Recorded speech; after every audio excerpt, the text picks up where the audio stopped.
What's up, everybody? Welcome to the live stream. Welcome, welcome, welcome. What could we possibly have to talk about today? That was Fly Tribe magazine. Read it, you dopes. Fly Tribe magazine. I saw them in the chat, and I thought I'm gonna run out and I'm gonna grab the latest episode that showed up at my doorstep. I frickin' love this magazine. This magazine is, if you don't know, like, I haven't plugged you guys in a while. I mean, so I guess I'll plug you now. Fly Tribe magazine, Flytribe. Search it on Google, get a subscription. It is fantastic. I wish I could, oh my God, I wish I could show you. If only there were a way. No, that's not right. What am I doing? There we go. If only I was away, I could show you. Look at this fucking magazine. Sorry, apologies, parents. Got a little carried away right here at the beginning of the stream. Like, it's a magazine. It's got educational stuff. It's got pictures and lifestyle stuff. If you're into FPV, you should have a subscription to Fly Tribe magazine. Apparently, I have a subscription to Fly Tribe magazine. I'm going to tell a story. I'm going to tell on myself a little bit here. And Fly Tribe magazine, I don't want you to take this. I'm going to tell this story, and I don't want you to take this as me like pandering for a free subscription. Okay? I will be offended if I tell this story and then you guys suddenly cancel my subscription and start sending it to me for free. I want to preface this by saying that. So I met the Fly Tribe guys at Rotor Riot Rampage last year, not this year, but last year. Thought it was really cool. They gave me some magazines to give to people to spread around. Did some videos. I did an interview with them, and Fly Tribe magazine kept showing up in my mailbox every 2 months. And I was like, oh, that's really cool. They keep sending me a magazine. That's really nice. And then so I just appreciated it. I enjoyed it. So I get this, I'm going through I get this new budgeting website. It's called Monarch Money. This is not a plug for Monarch Money, but I used to use Mint, and Mint shut down, and I switched to Monarch. And Monarch has this calendar view where they show you monthly transactions that happen every month. And so you could be like, holy fuck, I'm spending a lot of money. What am I doing? I got to get rid of this. And I'm looking at it, and I see a Fly Tribe transaction. And I'm like, I guess I subscribe to them. So this whole time I've been like, yeah, I'm a big shot. I'm getting free magazines. That's how cool I am. The whole time I was paying for the magazines. What are you going to do? It's totally worth it. I love it. I love it. It's great. Yeah, all right, so what a great way to start off the live stream talking about... Oh, well, anyway. Talking about FPV, community, all that good stuff. Welcome, everybody. Welcome, everybody, to the stream. We are going to be answering your questions. We are going to be answering your questions. And I sincerely, like, when I tell that story, somebody might go, oh, Bardwell's a prima donna. He thinks we should get in a free magazine subscription quick. And it's absolutely not. I saw that transaction, and I was happy when I thought you guys were sending them to me as a gift. But I actually felt a little self-conscious because, like, the magazine isn't cheap. You guys pay to put it together. And, like, I was like, oh, I haven't plugged it in a while. I just sit down and read it and enjoy it as a customer. So then when I saw that I was actually paying for it, in a way I was a little bit relieved, because then I didn't feel guilty about you guys just, like, okay, I did an interview with you, you send me a magazine, that's fair. But, like, I don't need a lifetime subscription. I haven't earned that. So, anyway.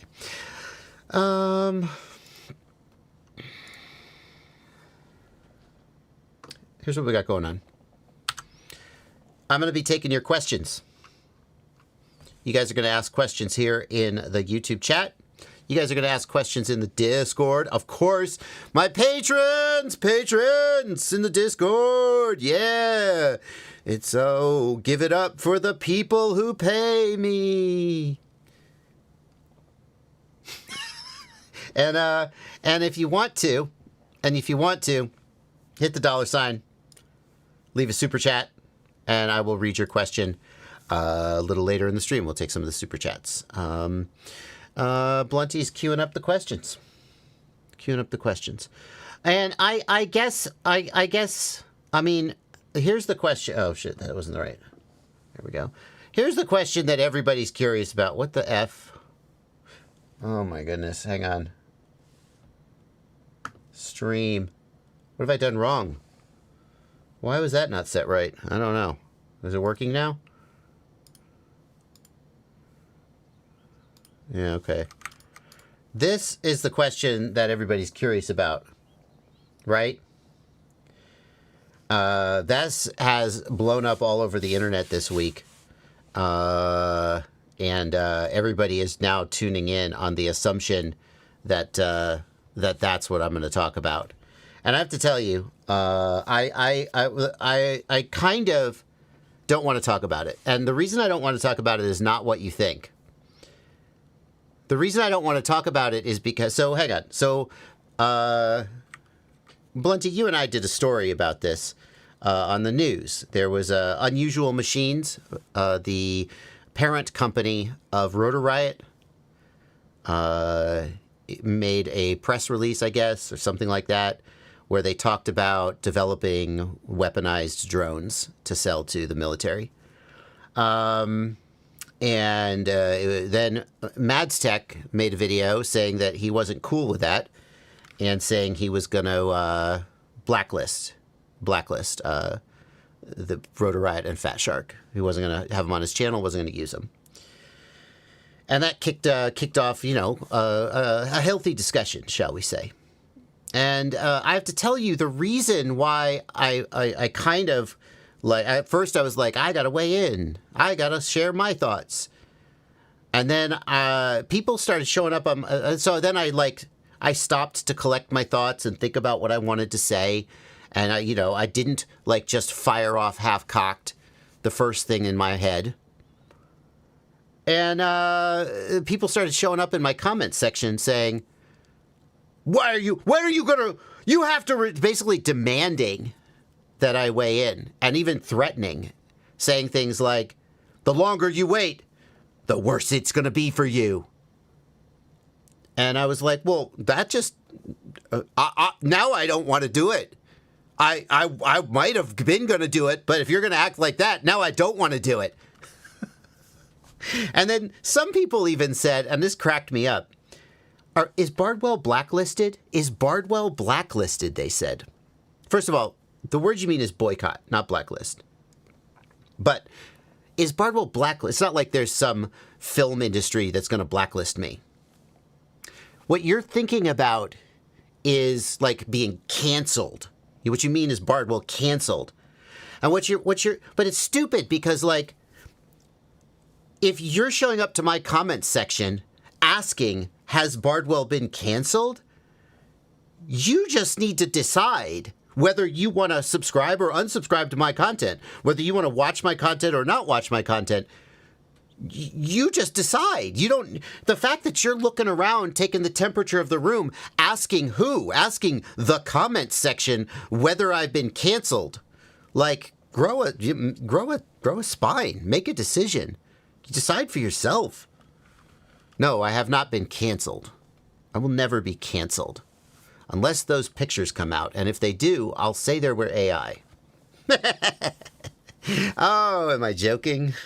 You'll never know. And the thing is, as Garter Rotor points out, everybody's hot to trot about this. Everybody's up in arms and wants to hear about it. And 3 weeks from now, it'll have all gone away. I've seen this happen before. And I guess that's my first thought about this.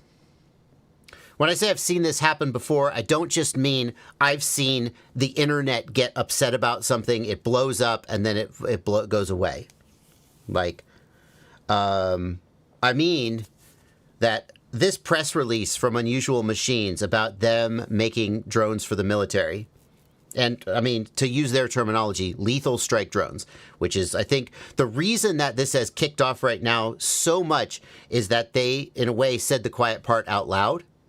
the phrase lethal strike drone. Oh, wow. Even me just saying it, I feel like I'm going to get demonetized. Maybe I am. I hope not. They put out a press release with those words in it, and people went, I mean, like, because you know that that's happening. If you don't know that that's, like, you know that's happening. You've seen the videos coming out of Ukraine, the first-person view videos of the drones. We don't need to go into it to gory details, but you know that's happening. It has been happening for at least 2.5 years, whatever, since the invasion. So, like, it's not like it's a surprise that that's going on. But what's surprising some people, I think, is that, like, a hobby company would be skewing that direction. And I got to tell you guys, if that's news to you, it shouldn't be. Like, if it's the first time, like, every day somebody finds something out for the first time that a whole bunch of other people already know, and maybe this is your day to find out. But, like I've joked about this before. Hang on.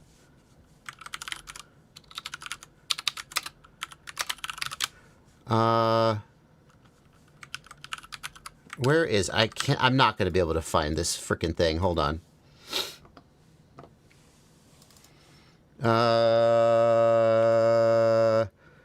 UGV. Is that the keyword? No. Oh, man. I can't find it.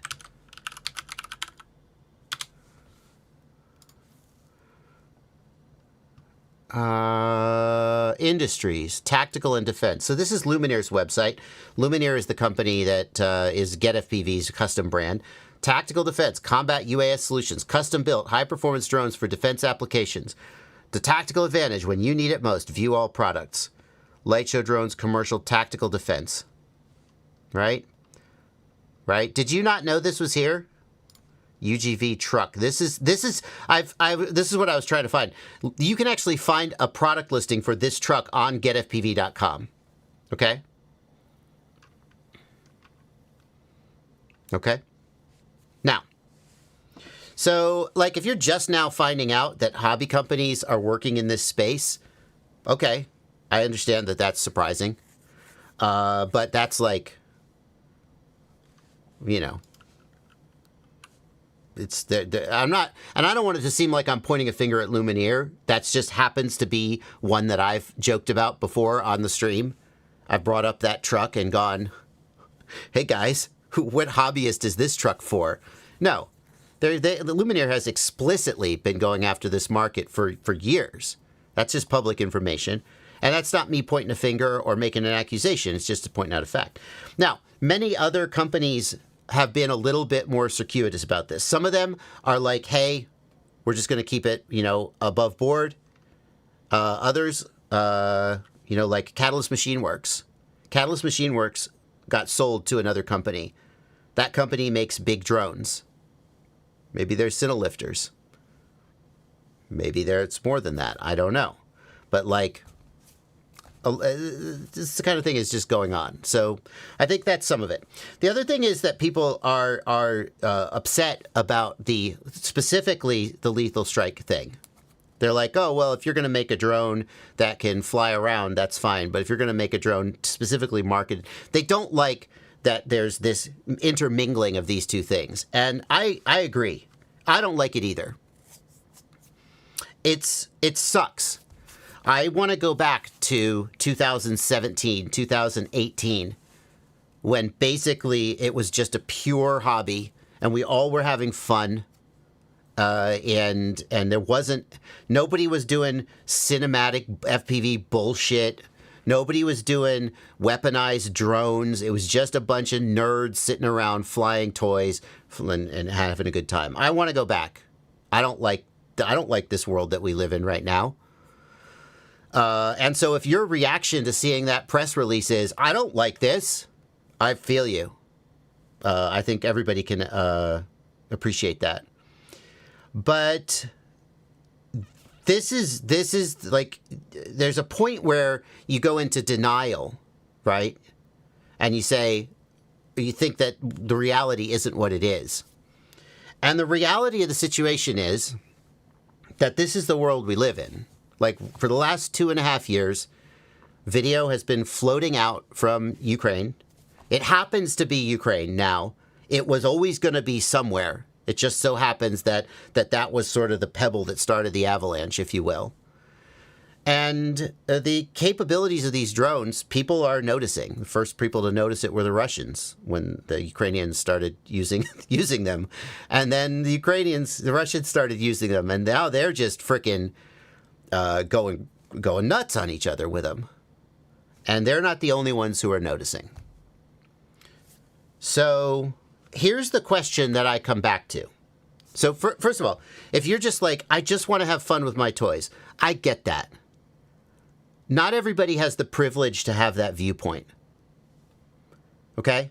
It's a privilege to be able to say, I disagree in principle with the use of force. Now, you could say, I disagree with this specific use of force under these conditions. But what I see people saying is, I disagree in principle with the use of force, with the intermingling of drones and lethal force at all. I don't want to see those two things in the same room, because this is my hobby and I love it and it gives me happiness and mental health, and I just don't want to think about that. Well, don't think about it if you don't want to. But like, that's out there. That's out there. And if that's out there,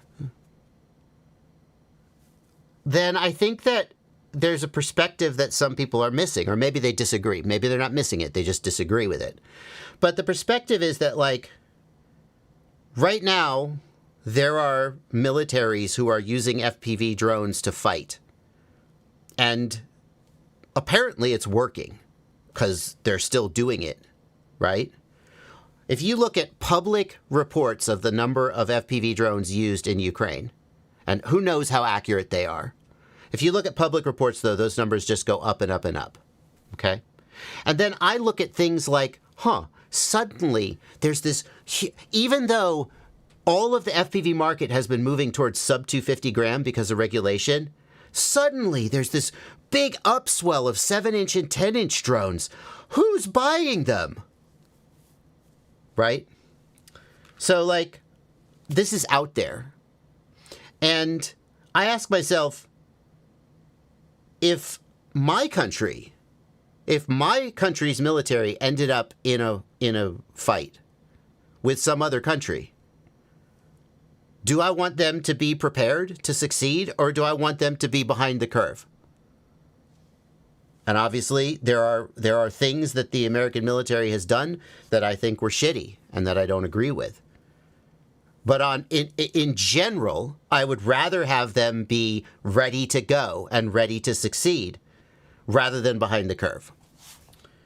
So I think one of the reasons I don't have as big a reaction to this as some people is that I have gotten over the stages of grief, right? The denial, the bargaining, the etc. And I maybe it's because I have some awareness into some of this stuff because of my position in the industry,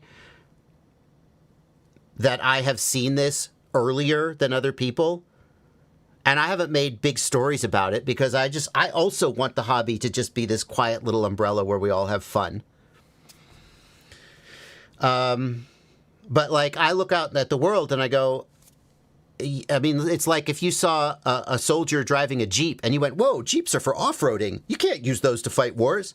And they go like, no, we use Jeeps for whatever, Jeeps, Humvees, whatever. No, we use those to fight. What are you talking about? And I look out and I go, that's just the world we live in. And I think what you're seeing is that companies like Rotorite, Unusual Machines, actually, to be clear, Rotorite didn't do this. Unusual Machines did this. I don't know if that distinction matters to you, but it is factual. Rotorite is a seller and manufacturer of drones, and then they presumably sell to Unusual Machines, even though Unusual Machines is the parent company, so does that really matter? I don't know. But they're looking out and they're going, there's this need out there, and who better to fulfill it? We're going to go for it. Yeah. I don't know. That's the first place where I felt like I ran out of steam. Blunty, any interesting questions, comments, different directions to go? I assume the chat has been going wild while I've been pontificating. I mean, yeah, that's up to you. But you got any? You pin a couple in purple for me, and I'll take a look at them. I don't know. I don't know what you think is productive conversation here. Okay. Okay, so here's what I would say. I am still a Rotor Riot cast member. I have been, in 2020, people want to know what my attitude towards Rotor Riot is.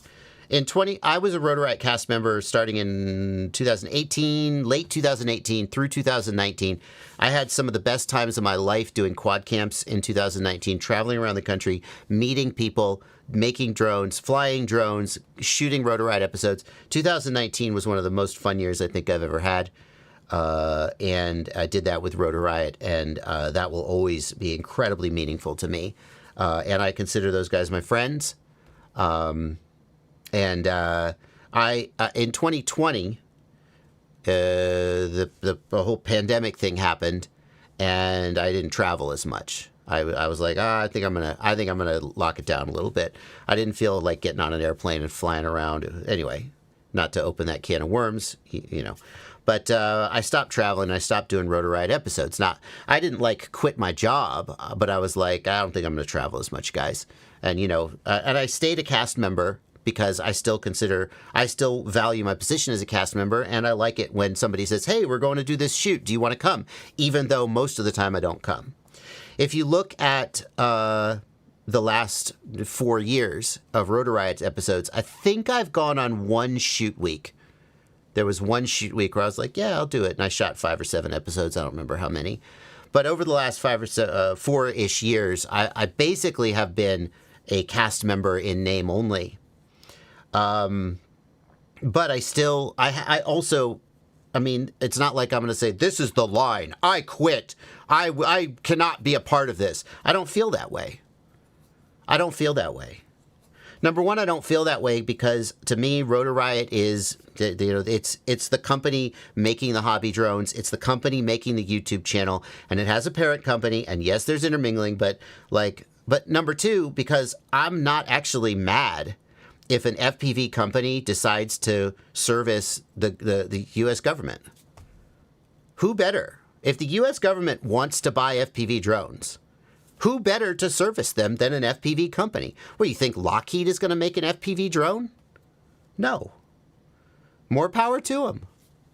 And if you don't feel that way, yeah, I respect that. I also identify with the reasons why it's very uncomfortable and we don't like this world. I look out the window every day and I think, what kind of a crazy effing world do I live in right now? And it's not about FPV. It's about so many other things that I would humbly request we not go into in the comments, because this is not a place for that. But I don't begrudge them that decision, and I don't think that it has anything to do with regulation either. People say, well, this is going to make the regulation come harder and faster. No, it isn't. That ship has sailed. That ship has sailed. The intermingling of FPV with lethal stuff in the military, that's done. There is no way to sort of put that toothpaste back in the tube. So either you can participate in it or you can not participate in it, whatever helps you sleep at night. But I don't begrudge Rotor Riot from saying, I'm going to deliver this stuff. I'm sorry, Unusual Machines. I don't begrudge Unusual Machines from saying, hey, I'm going to try and service this and deliver a product to the government that they want. So there we go. Yes, Lockheed makes drones. They don't make FPV drones, though. And if they did make an FPV drone, it would cost $100,000 and be shitty, which isn't the point. Here's the last thing I'll say on this. And then we'll do super chats in case any super chats relate to this, because it's been a half hour. The last thing I'll say on this is this. If you are the kind of person who, if your friend joined the military, you would disown them. Okay? And if you feel that way, it's not my place to try and change your mind. That's a personal decision, and everybody's going to make that decision for themselves. If you're the kind of person, though, who, if your friend joined the military, you disown him. You say, I just don't think it's ethical to have a military. And then you might say, well, I'm not going to have anything to do with any FPV company that has anything to do with the military. You might as well just quit FPV. Because whether it's an explicit, like I've got a press release, like Unusual Machines has a press release, or Luminaire has a website saying law enforcement tactical, whether you're explicitly pursuing that, or whether you get an order for 500 7-inch drones and you ship it and you don't think too much about where it's going, there are essentially no, I'm not going to say there are no FPV companies that have clean hands in that respect, but like, good luck with that. It's like, yeah, good luck. Okay.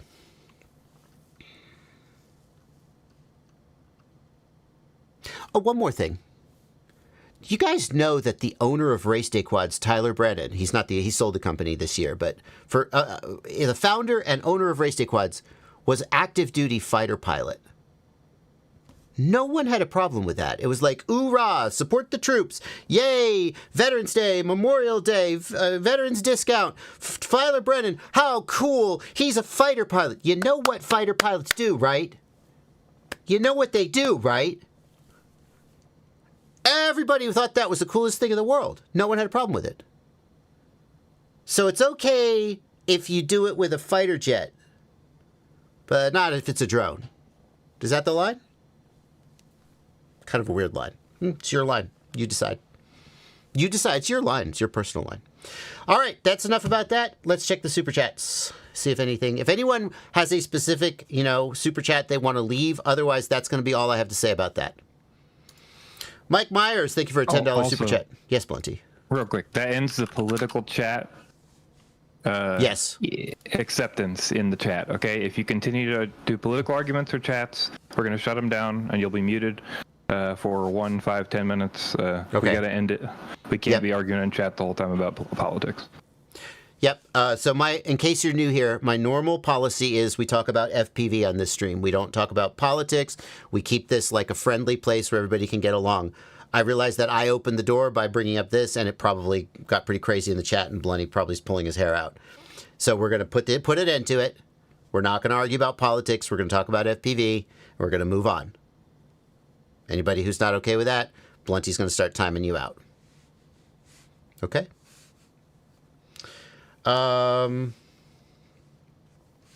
Thanks, Mike Myers, for a $10 super chat.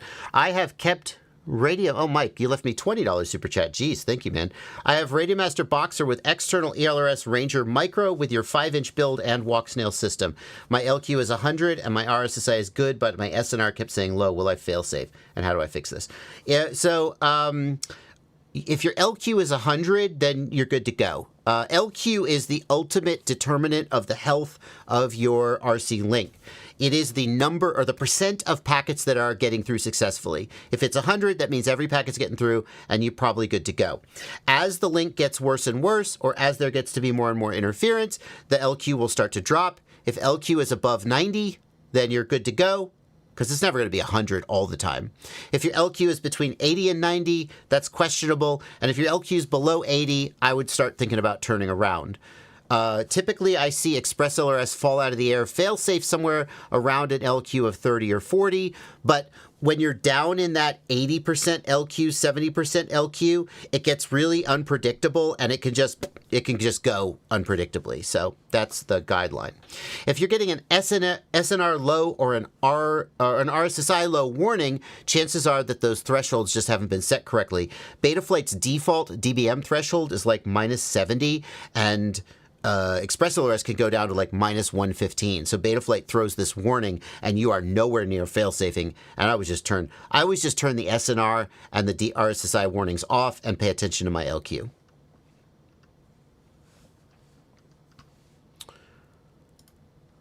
Let's see here. Got you, Mike Myers. Free range chicken. Thanks to AJB and a $20 super chat. John Phillips, thanks for a $5 super chat. Is there any way to hard reset the DJI goggles too? Mine boot, but go to black screen. I was able to update the software, same behavior. Yes. What you want is the super pack. What you want is the super pack. I hate it when my video isn't the first one to show up. It feels so unfair. You want this video. Unbrick DJI FPV goggles and enable WTF-OS. This video will unbrick and reset your goggles back to, basically back to factory.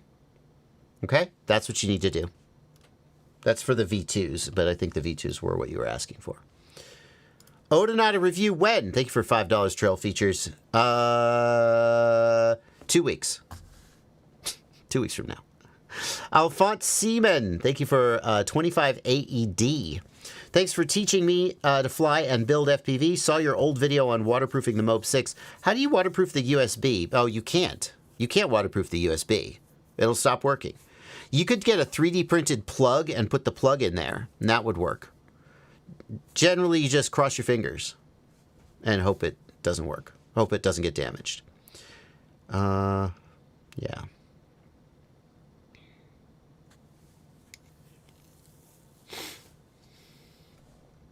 Okay. That's all the super chats. Apparently, people were too busy listening to my long-awaited reply to super chat. We got another super chat coming in, actually, just now. This one is from Coach T. Coach T. Joshua. Thank you for $10, Coach T. I am running DJI O3 Air Unit with goggles Integra. What would Bardwell do to increase range and penetration of the VTX? You can't use patch antennas on the Integra, man. The Integra antennas are not detachable. There really isn't anything you can do with the Integra goggles. They're really, I don't know. I don't know. I don't know. So just to be clear, the goggles 2 are the ones that have the UFLs on the inside, but the Integras don't, right? You're talking, okay. I mean, the Integras, if you, so the X, on the G2s, you could just literally pull the antenna off and it's got an MCX connector. The Integra, the antennas don't remove. If you were to disassemble the whole goggle, disconnect the antenna internally, break it off, and put, I assume it's a UFL internally, and put a patch on, you could do that. You could do that. But I don't think that's what he's talking about. Dynamic FPV says there is a way to open the Integras and replace the antennas. Look, if you're interested in doing that, if you want to open them up and replace the antennas, you can. And patch antennas would improve, like TrueRC X-Airs.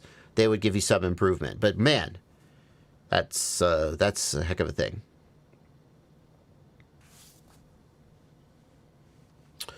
Plans to update the MT12 model after the last patch. What patch? No, I haven't been back to the MT12 since I did that series of videos. I've been busy with other stuff, so I don't have a plan to update it. Unfortunately, it's just how it is in this world, is you put some content out, and then 6 months later, it's changed, so.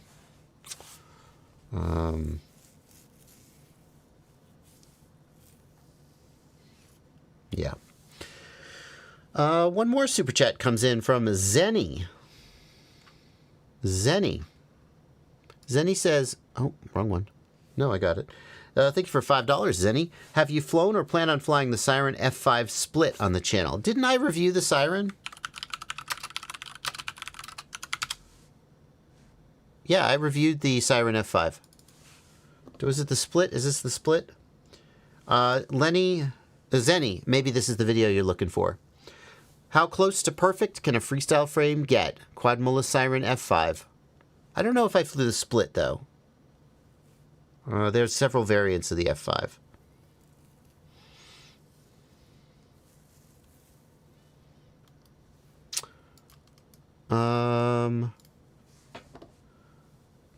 We got a question here from Jonathan Allen. Thank you for $5, Jonathan Allen. Going through the QAVS2 build with HD0, why didn't you use the 20x20 mounting holes for the rear-mounted VTX? I don't know if there's like a reason I didn't do it. A lot of times I just prefer to use double-sided tape instead of screws to mount a VTX. I've gone both ways, and it kind of just depends on how I'm feeling that day. If you prefer to use the screws, I think you probably can.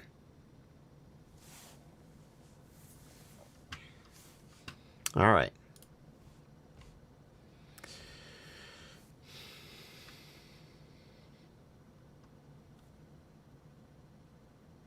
Let's see. I got this question from FPV Wild Ride. Thank you for being a patron, FPV Wild Ride. We'll take this question from the Discord. I'm about to complete a build with the DJI O3 Air unit for the first time. I have the goggles V2 today. The goggles and previous build Air unit are both rooted and set up with WTFOS and have the OSD working. I have to unbrick once before to get the correct firmware version. My question is this. I've heard that certain versions need to be running on the O3 and goggle and need to upgrade, but I'm unclear on if the firmware update will mess with WTF. No, it won't. So if you want to use the O3, you update the firmware on your goggles. But the O3, the goggles have different partitions. When you reboot the goggles into O3 mode, it's basically running a whole different operating system, kind of. And they're distinct and separate from each other. So when you update, you'll be in O3 mode, but when you go back to your Vistas, you'll still have WTFOS and so forth.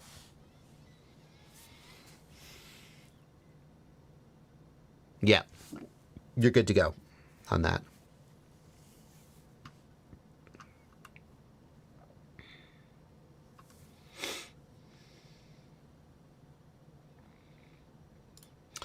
Hollis Crow says, I'm about to spend $450 to buy the V2 goggles, Foxeer analog adapter, 5-inch freestyle drone, Radiomaster Boxer controller. Is this a mistake? No, that sounds, I mean, assuming it's all in good condition, that sounds like a hell of a deal. The Boxer is worth about $100. The goggles V2 are maybe $300, $350 these days, maybe a little lower. So... well, $300, $450. I feel like what you're doing is you're buying the goggles and the Boxer, but the thing is they're used. So $350 for the V2 goggles is used price. That's aftermarket, so that's fair. The Boxer is $100 new, so you shouldn't pay $100 for it used, right? The Foxeer analog adapter, I don't know what that's worth. I think that's not like a steal, because the 5-inch freestyle drone could be shitty. Well, we don't know. I think that's borderline a fair price, but I probably would try and talk it down a little. Like, if you can get a new Boxer for $100, why would you pay... how much is a Radiomaster Boxer? This is the Boxer with the HO. Really, yeah. Yeah, but I just want to point out, like, that drone probably has a Vista or something on it. Right? Oh, that's a good point. Well, it's got the analog adapter. It's got the analog adapter, though.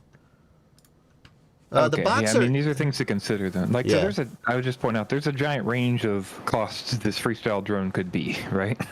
Fair. So, like, you know, if it's a $400 drone, if you would pay that otherwise, you know, then maybe there's a, you know. Yeah, I've just seen too many people pawning off 5-inch freestyle drones, and it's like some beat-ass, old, terrible thing that's not worth $50. So I just don't want to, I'm skeptical. It could be good. But the Boxer is $140 new, so price, I guess, has gone up. No, it's the CC2500 version that's $100. I'm going to guess this is the ELRS version, but I guess I don't know that. And that's, yeah, so it's $140. I think you're getting an okay deal. And if the quadcopter is really good, then you're getting a great deal. Okay? I would probably go for it. But I would see if you could talk him down to 400.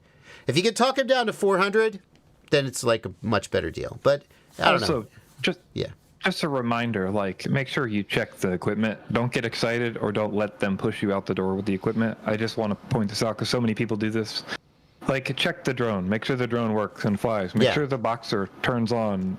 Make sure the goggles show a picture and there's no burnt pixels. Oh, right? absolutely. And they didn't break Fly anything, it. right? Make sure there's no scratches in the lenses. Like, make sure you're going through. He could be buying it remote, though.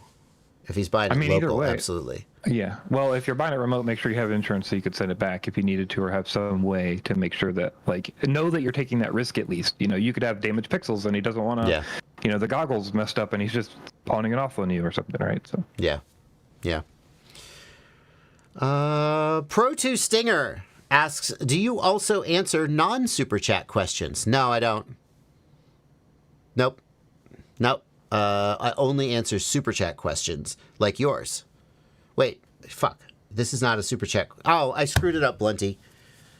Blunty, you're only supposed to queue super chats. I told you. Here's a question from Garda Rotor.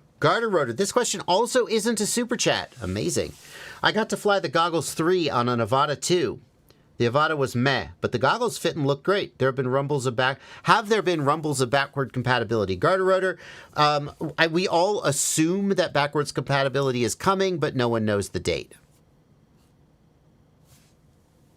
So, we don't know. But just to point out, that's not like due to a leak, at least that I know of. That's due to like us just assuming. So it really is just an assumption. There is no like rumble that I've heard of. Because also DJI doesn't really rumble this stuff. But right, the only caveat is, wasn't there 03 compatibility early on the Goggles 3 and then got removed before release or something?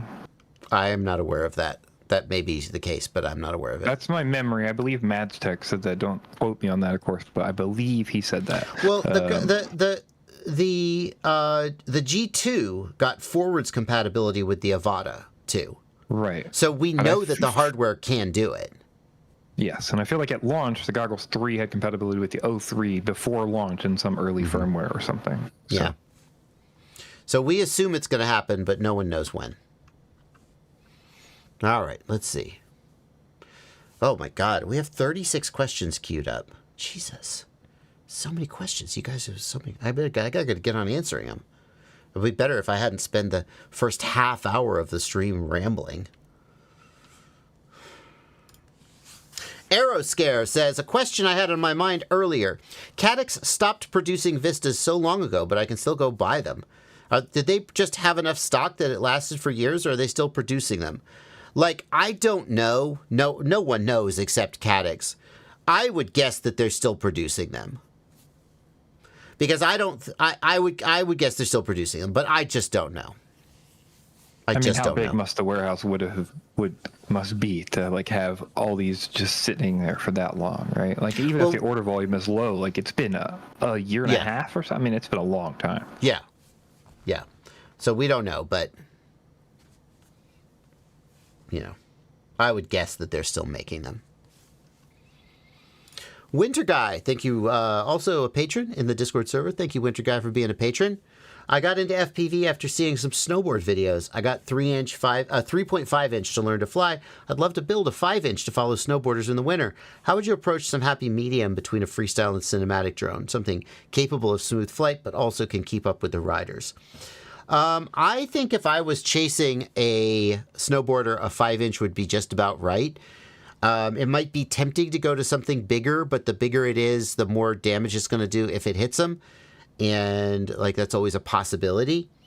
But I think a 5 inch, maybe you could get something that takes 5.5 inch props, like a slightly bigger frame, and build a 5.5 inch. Could be pretty sweet. And then as far as motors and so forth goes, it's going to be pretty standard stuff. Like the difference between like a cinematic and a freestyle drone, you're probably going to have lower KV motors because you don't need a ton of top end power, and you want a lot of precise throttle control. And lower KV motors are going to give you less power and better throttle control. But yeah, that's what I would say. As far as the keeping up with the riders, like how fast are they going? Like they're not going. I don't know how fast. Like that drone, any like 5-inch drone is going to be able to go 50, 60 miles an hour, no problem. And I don't know if the riders get going that fast. I would be tempted. I'll tell you, I would be tempted to go to larger props. Like I think a 5-inch will do it, but I might be tempted to build a 6-inch and just be careful that I don't hit the riders.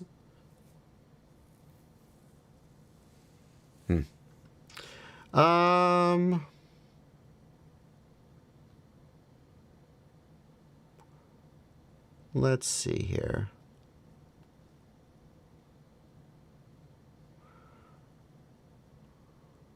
I'm building my first FPV drone. What antennas do you recommend for analog? If you're having a question like that, like what antennas should I get, etc., etc., I'm going to recommend you head over to fpvknowitall.com. fpvknowitall.com is my website. It's the home of the ultimate FPV shopping list. And if we go to the analog FPV systems, we'll find suggestions for both omnidirectional and patch antennas. fpvknowitall.com is the website where I make those suggestions. So to answer your question, TrueRC XAir Mark II, Lumineer Axie patch, both very good.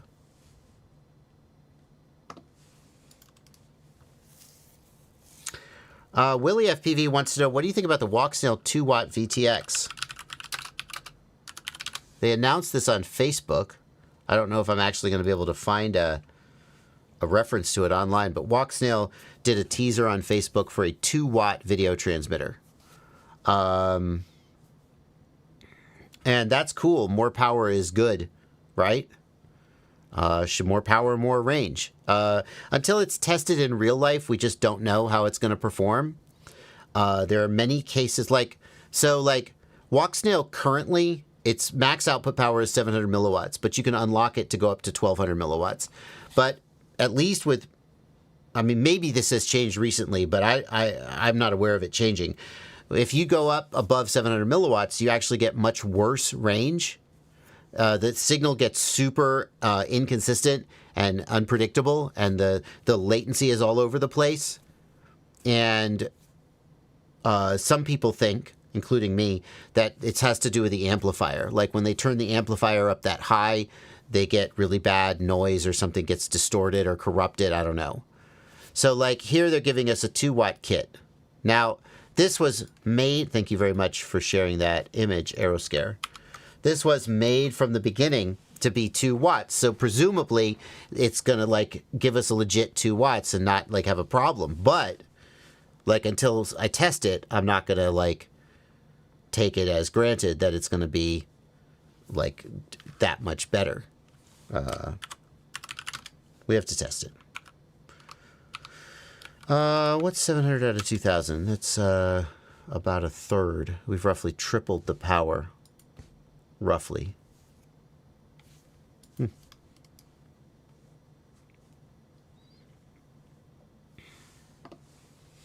There's also, as people are pointing out in the chat, there also may be issues of with multipathing in closed environments. Too much power can increase multipathing. So it can make problems like in bandos or garages. What do you think about the GEP-RC Mark IV 7LR? I think GEP-RC's naming convention is a pain in the ass. We had the GEP-RC Mark IV, which was a 5-inch frame. So granted, okay, it's the Mark IV 7-inch. But the fact that there's a 4 here really throws me off. But anyway, that's my problem. To tell you the truth, I've flown the GEP-RC Moz 27 and the GEP-RC Crocodile. GRIPSRC Mark IV.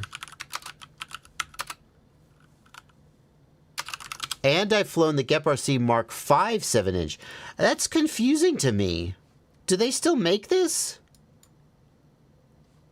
Why are they still making the Mark IV 7-inch as well as the Mark V 7-inch? That's weird. I mean, it's a huge price difference. Analog. Wow. What the hell?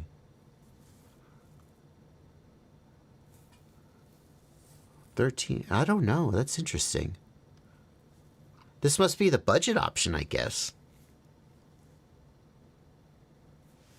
So this is looking like it's just a GEP-RC Mark IV 5-inch with 7-inch arms. But that doesn't necessarily mean it's a bad thing. Digital Cruiser says the Mark IV frame is weak compared to the Mark V. I have gotten a chance to fly these Mark Vs somewhat, and I had pretty good results with them in terms of their durability and their flight performance. The Mark IV is going to have props in view. Mini-Me FPV, thanks for pointing that out. The Mark V is a dead cat and pushes the props out of view. Mini-Me says the Mark IV is durable. I'm intrigued at the fact that they're still selling the Mark IV and the Mark V side by side. I mean, to get a 7-inch drone for $270, that's a pretty good deal these days. 1.6 watt VTX. 1350 kV motors. Those are going to be cruiser motors, not freestyle power motors. That's a big difference in price. I'd be tempted.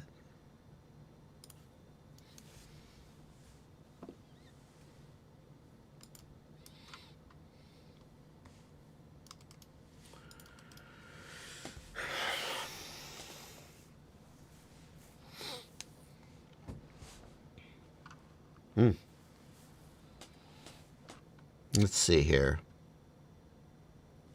How long will the 1500 milliamp hour 4S battery last on a 5-inch? Too many factors to guess, but 3 to 5 minutes is typical, depending on how you're flying.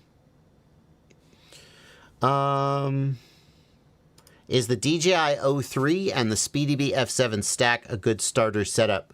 Asks Ryan Kreutz. Yeah, I'd say so. I mean, it's not the cheapest, but those are solid.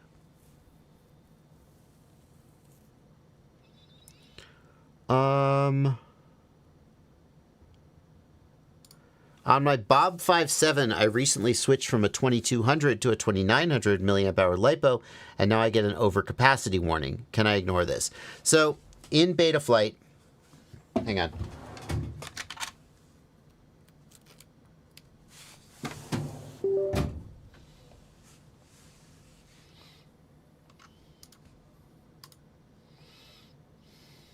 In beta flight,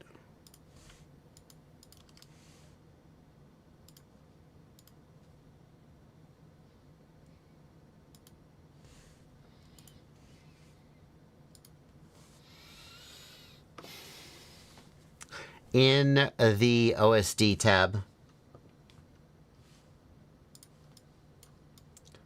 there is a capacity parameter right here. 2200, oh, you can't see it, hang on. 2200 milliamp hours is the default. When the battery consumes more than that, you get the overcapacity warning. Well, obviously, if you're flying a 2900 milliamp hour battery, you're going to exceed that. So, frankly, I just ignore that. I don't like the capacity warning anyway. I don't do long-range flying where measuring milliamp hours is important. I just watch my battery voltage, and when my battery gets low, I return home and fly and land and change batteries. But for long-range flying, capacity warning can be really significant because you can't always rely on battery voltage to tell you when you need to turn around or how much flight time you have left. So personally, battery overcapacity is just turned off. I just turn that off. If you want to, you can tweak this number to be like some percent of your battery capacity, but then every time you put a new battery on, you have to change it. So it's kind of silly. So I don't think that's that useful.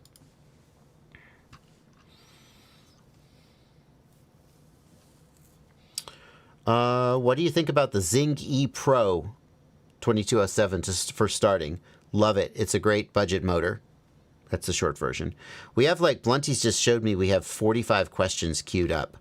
I'll tell you what, I'm going to take another pass through the super chats, and then we're going to keep trying to knock some of these out. Thank you, Chris, for $1.99 and a $5 super chat. With a potential DJI ban, do you think there's any company that can step up and fill the gap, or will we be stuck with inferior systems for a while? My opinion on this is that all of the companies that compete with DJI, like Skydio, etc., Skydio, pretty much, all of these companies don't make a product as good as DJI's product. It's not as good as DJI. DJI just makes products that are head and shoulders better than other competitors in their field. So then when we ban those products, where's the incentive? Like, they already aren't making a product as good as DJI. So now we're going to, and the customers are buying DJI. So now we ban DJI and the customers start buying the inferior product. Where is the motivation for the company to make a superior product? Not even speculating that they even could. So, like, already they aren't competing. And the argument goes, well, if they had more money, then they could compete. The reason they can't compete is because DJI is subsidized by the Chinese government. They get all this money, and therefore they can make better products. And there's truth to that. But when you ban DJI from the market, and drone company X no longer has competition and suddenly gets a lot more money, why would they spend that money making a better product? Why would they not just pay their executives more money and all have, bigger houses and bigger boats? There's no competition, so there's no incentive to make a better product. And the DJI ban, in my opinion, will just mean that American consumers have shittier products. It will not, and hey, maybe that's necessary for the sake of national security. I don't know. But it will. The people who say that if we ban DJI, then American drone manufacturers will suddenly improve to the point where they're as good or better than DJI was, if they could do that, why are they not doing it now? And if the answer to that question is because they don't have enough money, then if we give them more money, what's their motivation to be better if the customers don't have a competitor to go to? There needs to be a competitor. There needs to be a threat that they will lose sales if they don't make their product better. Otherwise, and history, when in all of capitalism have we seen a company make a product better even though they didn't have to, even though the customers were like happy with, I don't know. You see what I mean? I mean, I'm sure there's examples, but anyway.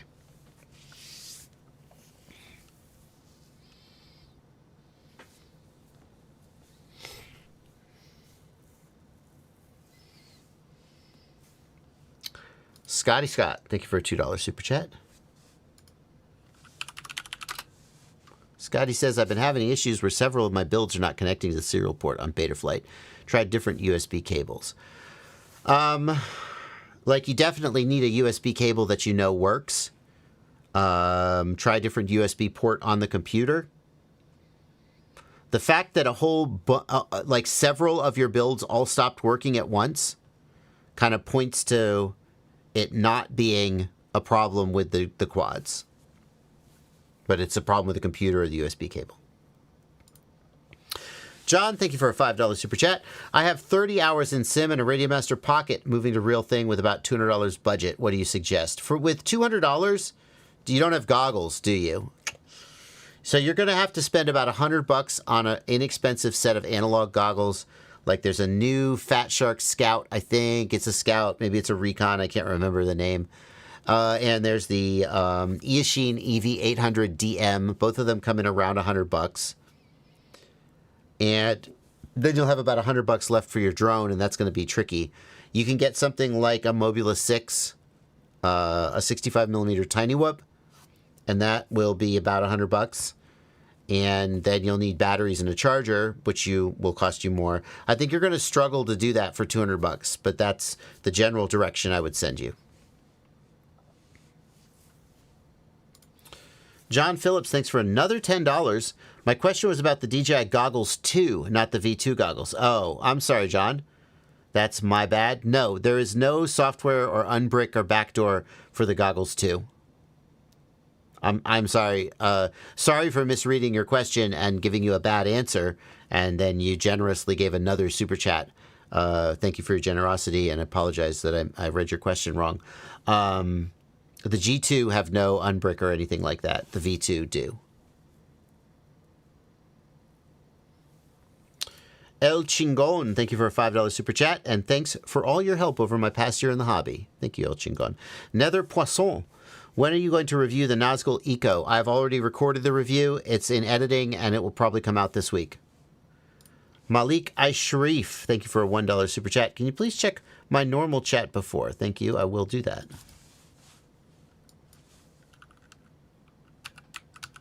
Malik asks, you helped with an FPV gear list for a $1,300 budget. I've increased my budget. Would appreciate your feedback on my updated list. Could you check it out in the Google Doc? Which Google Doc? What Google Doc? Oh. Google Doc.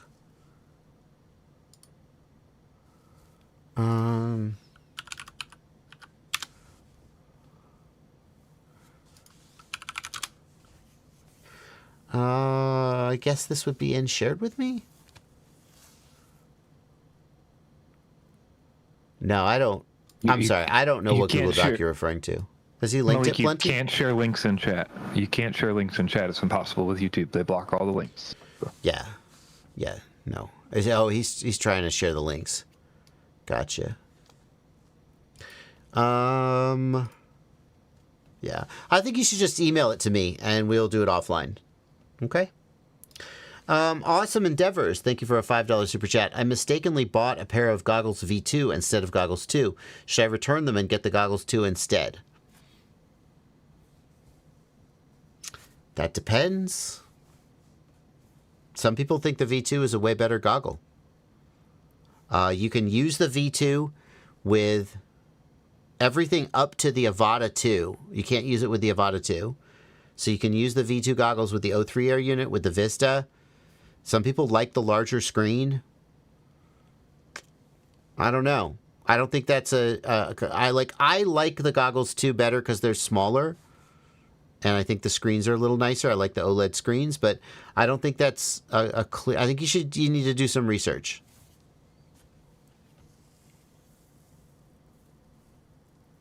Terminal Insanity. I don't buy it, man. I don't buy it. Terminal Insanity says the DJI ban will limit the R&D of China's technology. No, it won't. It won't. I mean, the Chinese government... If DJI is subsidized by the Chinese government, then banning them from the American market, how will that cause them to not be subsidized? That doesn't... I mean, I don't know. Like, these are things that I don't really know how they work, but I don't see why that would suddenly make the Chinese government start giving them less money.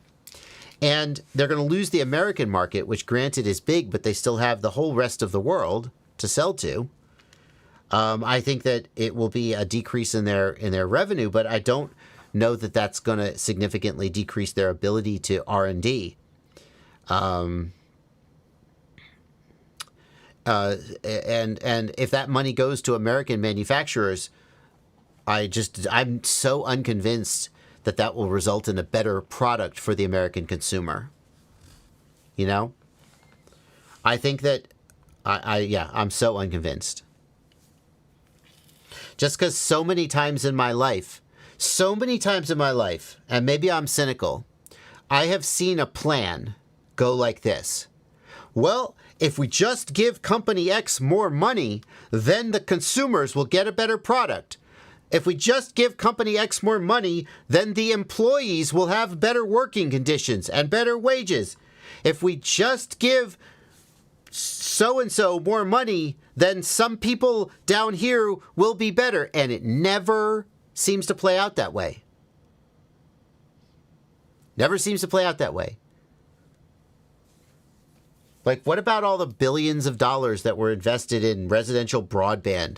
This is one that's been bugging me lately. And again, I'm just shooting off my mouth here, so pardon me if I don't have the details right at my hand. But there was this big plan in the United States. The government gave these telecoms billions of dollars to roll out residential broadband because too many people in residential America, in rural broadband, I'm sorry. Too many people in rural America didn't have broadband, and the telcos took the money, and now it's years later, and somehow rural people still don't have broadband, and no one knows where that money went. So, like, great. At least right now, sorry for the clapping, making my microphone clip. At least right now, we have pretty good freaking drones. Now you're going to take the drones away and give all the money that we would have spent on drones that actually work to American manufacturers who make shittier drones who don't deserve that money. But national security. Oh, well, okay. National security.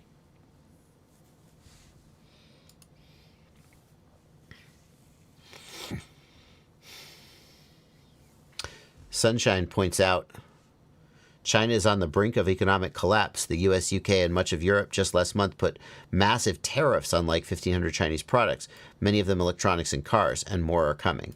China is trying to flood the export market to save themselves, which would skyrocket the importing country's inflation. See? Told you I wasn't qualified to comment on this stuff. Thank you, 65, for a $5 super chat. Yeah, let's, again, no more politics in the chat. Let's stop arguing about this. We're going to do it for the next 30 minutes. We got 50 questions to answer. Let's get back on topic, everybody. Well... I just like arguing for 20 minutes about politics that nobody's ever going to get anywhere with is just wasting time on the stream to me. Yeah. Like, you're not going to change his mind. He's got all these opinions that are already cemented by his understanding of politics that you don't have. You know what I mean? It's like... Yeah. You're getting one guide by the chat is what I feel like. Let's leave the chat alone, right? Okay. All right. Can I do real estate FPV with an analog system? Like if I was staying in the closet while filming, I had to film the entire house. Can I do it with analog? Yes, absolutely. I mean, you're not going to deliver the analog footage to the customer. You're going to do the GoPro, but yeah, for sure. Should I go for a GEP-RC Mark V or should I build my own? That's a tough question. It's a perpetual question in FPV. If you buy a Mark V today, you should immediately start planning to build your own so that you know how to build and maintain one. The problem with building your own is that sometimes it takes so long and is so frustrating that you really need the payoff of being able to fly. And if you buy a bind and fly, you get to fly immediately, assuming you are able to fly. But you should be building your own as soon as possible. If you can't wait to fly, get a bind and fly, start flying it, but immediately start also building your own. And if you can only do one, I think you should build your own so that you know how to maintain it. Marzi Marl says, how can I tell when my Radio Master Boxer is fully charged? I just see a red light. The red light goes out. Freedom FPV, the only digital system with onboard 4K recording, is going to be the Walk Snail Moonlight, if you need an alternative to DJI. What are the best whoop lipos? Asks Yvonne Ziegler. I actually did a video about this. Let's see if I can find it. These are the best whoop battery. It's not even close. That's not the correct screen. Hang on. These are the best whoop battery. It's not even close. And the short answer is, it's the square cell batteries. So, hello. So this is a commonly known as a pillow cell battery or folded cell. Is that right? Are the pillow cells folded cell, Blunty? Or are they this? Yeah. This is a square cell battery. I think pillows are like wrapped, right? Okay. I don't know what you'll call that. Maybe folded. Maybe it is far. Forget about folded. I could be wrong about that. This is a square cell battery. They're sold under various brands, and they are the best. They're not cheap, but they are the best. If you want to know more, please check out These Are the Best Whoop Battery. It's not even close on my YouTube channel.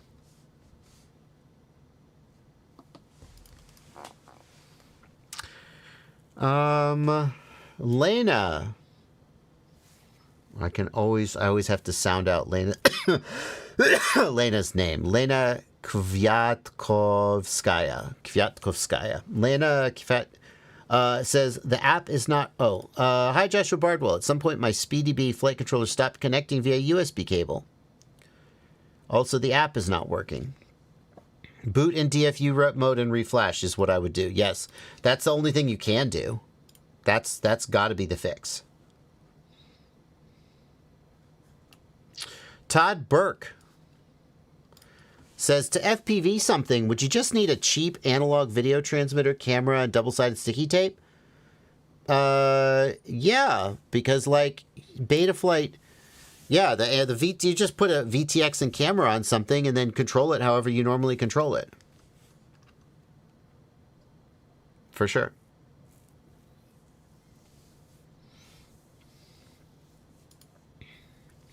Elias Derkula says, my Goggles X don't boot up anymore. It shows the avatar writing, but turns black and doesn't show anything.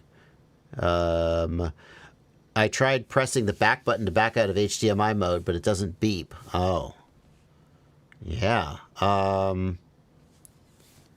It doesn't beep. If you really think they're bricked, there is a way to unbrick them. Walksnail has instructions up on a website. I don't remember the website. I've seen it, but I think you need to contact Walksnail support to find out what the right thing to do is there. Elias is sure that it's not the proximity sensor. How do you know it's not the proximity sensor? Right? He says it's not the proximity sensor. How do you know? So a lot of times people have a problem where the proximity sensor comes out of calibration and the screens won't turn on.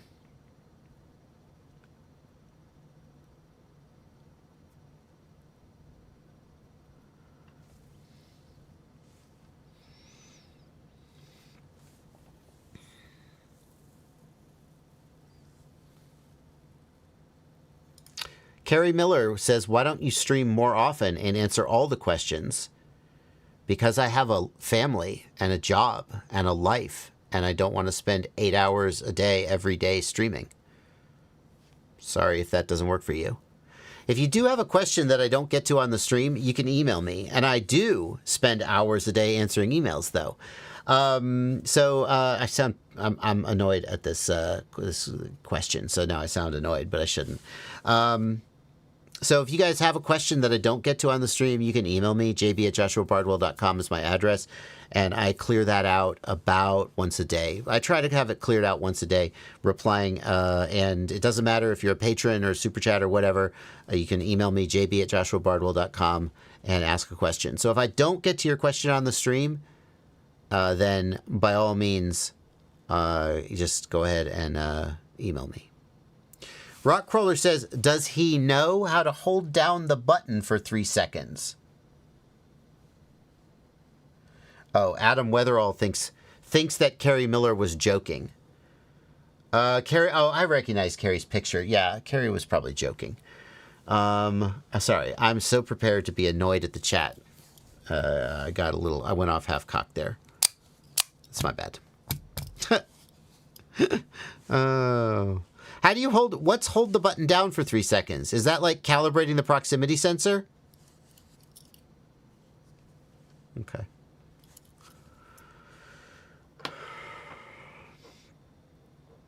Daniel London says, I want to switch to digital instead of my analog Eachine VR007s. I'm looking at the Walksnail Goggles X or the DJI Goggles V2, but I don't know about the future of DJI. Any input? So like, the Goggles V2 are already like 2 generations old. They have their FCC certification, and every video transmitter that they will ever be compatible with also has its FCC certification. So this DJI ban, I mean, we can't be 100% sure, but I feel fairly confident saying that it will not affect the V2 goggles and the Vista and RunCam Link at all, unless DJI just voluntary. I would worry more about them being close to their end of production because they're so old, although there's no sign of that either. So...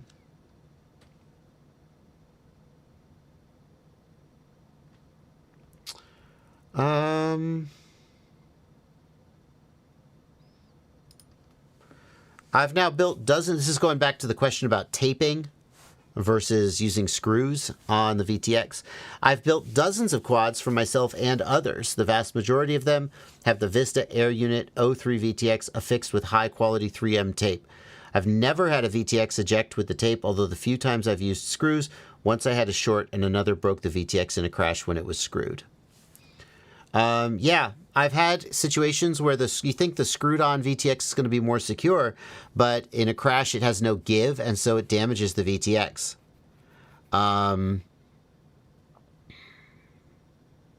So I like Alien tape. It's a thick double-sided tape. It's the best double-sided tape I've ever used. How do I turn on OSD on the DJI 03 Air unit?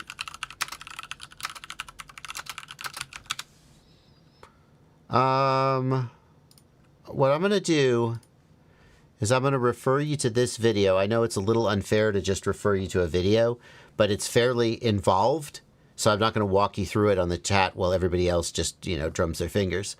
This video, Build an FPV Drone in 2023, Part 5, DJI 03 Video Transmitter. This walks you through, this is my beginner build series.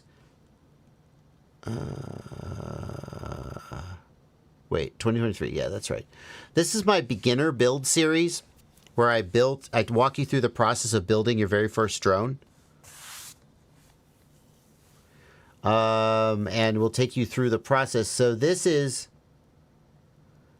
all installation, which you don't probably need, but it'll take you through binding, configuring the on-screen display, laying out the OSD elements, and so forth. Okay.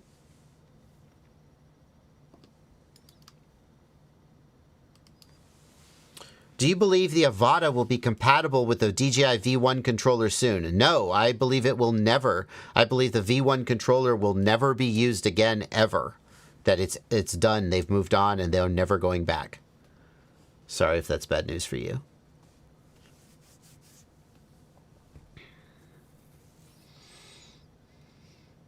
What do you think about those cylindrical guards that cover the motors? Would they overheat the motors? I don't know about that.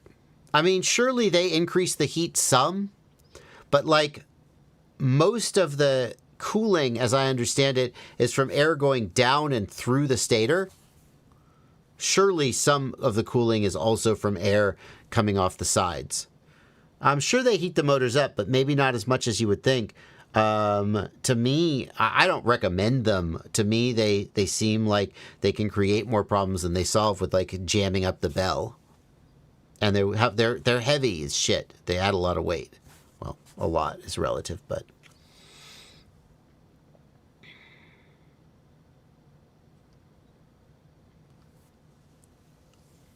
what's the best long-range antenna for the DJI 03 Air unit? We're like halfway through the chat, Splinty. I'm cruising, man. Pretty much the only aftermarket DJI 03 antenna is the Flyfish RC. You can't just, well, you can. The DJI antenna is 2 antenna elements, and they're linear elements. So if you buy aftermarket antennas, you're probably buying circular polarized antenna, and they're not going to perform as well.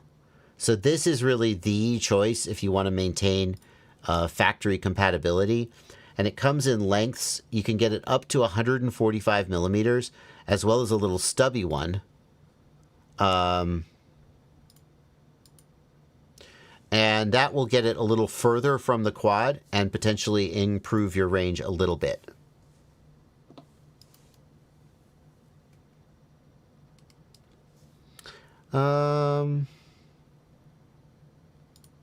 How do you see the chances of compatibility between the DJI Goggles 3 and the RC2 controller? The RC2 controller already has forwards compatibility with the Avata 2, so I think there's some chance that it will be backwards compatible with the 03, but we don't know. They haven't released any backwards compatibility for the G3 yet, so we just don't know what backwards compatibility on the G3 is going to look like.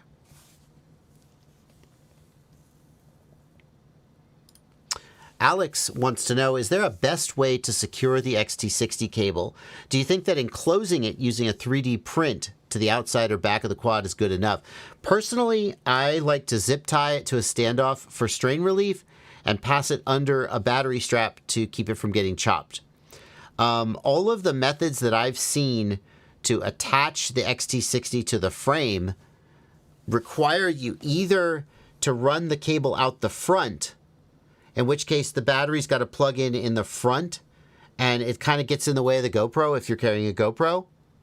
Or if it goes out the back, the battery has to run through the back of the quad, and it takes up a lot of space where your video transmitter is going to be. On a bind and fly where the factory does it for me, I'm like, yeah, okay, cool. It's very nice to have the XT60 be completely contained and just boop, plug in and not worry about chopping or anything. But when I build my own, I never do it that way.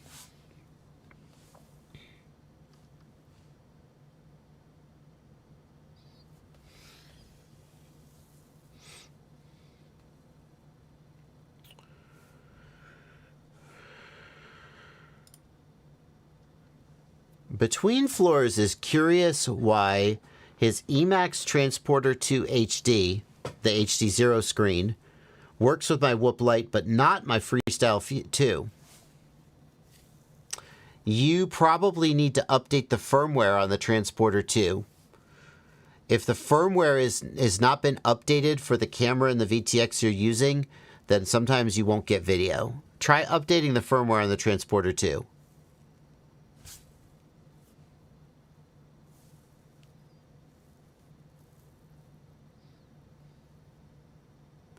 Can you extend motor wires that have been cut too short? Asks Jake Wilkening. Yes, the easiest way to do this is with a product called Racewire. Racewire PCB motor wires. There are several different variants of them. You don't need to buy a specific brand, but it basically... the idea here was that you put this PCB where the prop would strike the arm so that it can't cut your wires, and that's fine. You could do that. But it also is useful because it's an easy way to extend the motor wires if your motor wires are too short. And some race wire even has LEDs on it that light up, which kind of look cool.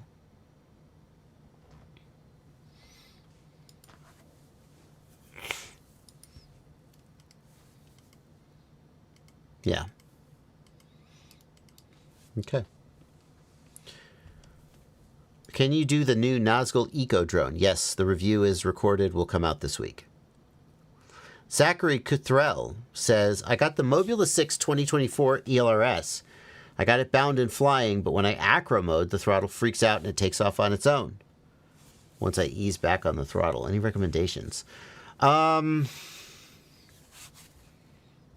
Is it only when you say it's flying, so presumably it's flying, but then when you put it in acro mode, it tries to fly away?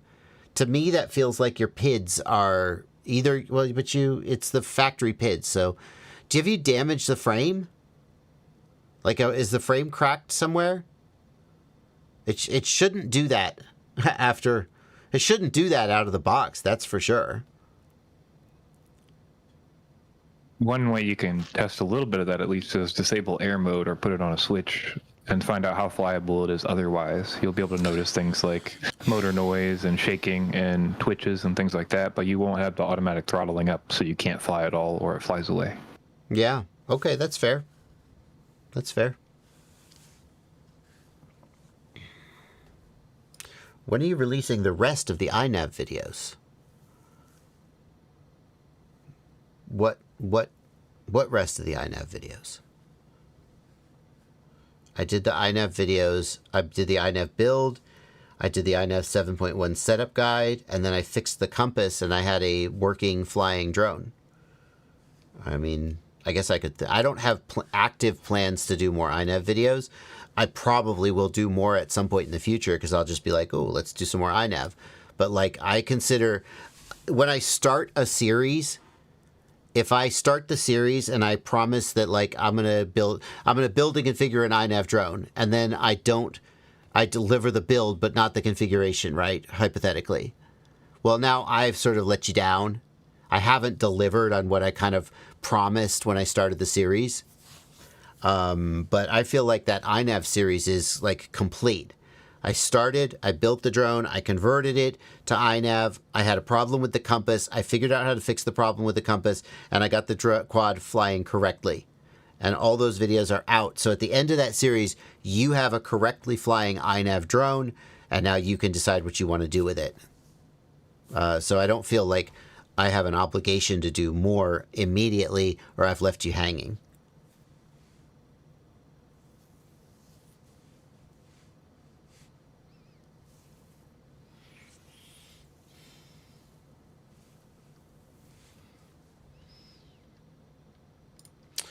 Can 1404 motors, 3800 kV, run on a 3-inch that weighs about 270 grams with a 4S 650 milliamp hour battery?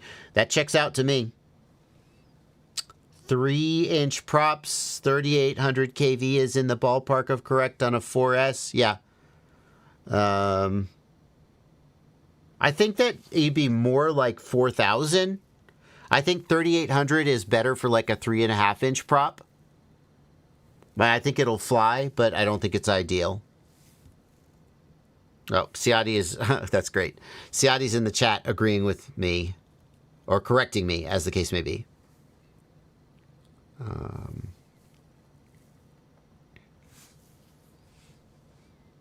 Siati says 4,000 to 5,000 is more exciting for a 3-inch prop. What's a good GoPro and GoPro mount to use for an FPV freestyle drone? Jackamonkey, I have disliked GoPros ever since they came out with... Now, I still use them, don't get me wrong. But, like, the Hero 6, 7, and 8 were all pretty small. And then the 10 came out and it got bigger. And then the 11 came out and it got bigger. And the 12 came out and it got bigger. It feels like they've just gotten bigger and bigger and bigger. And to the point where, like... What's the weight of a Hero 12?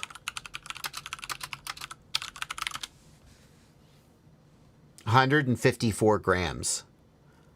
Hero 12 is 154 grams. It's so heavy compared to, like, I think that the Hero 8... Hero 8 actually got a little bit bigger compared to the 7. Hero 8 is 126 grams. Still not the lightest thing in the world. Hero 7, 116 grams. So they've just gotten heavier and heavier, and I've been annoyed with them, but I've kept using them because it is what it is. You got to use something, right? So these days, when I shop for a GoPro, I go to Best Buy, and I buy the oldest one that I can, the cheapest one that I can, and I buy the Best Buy insurance on it. And that's what I do.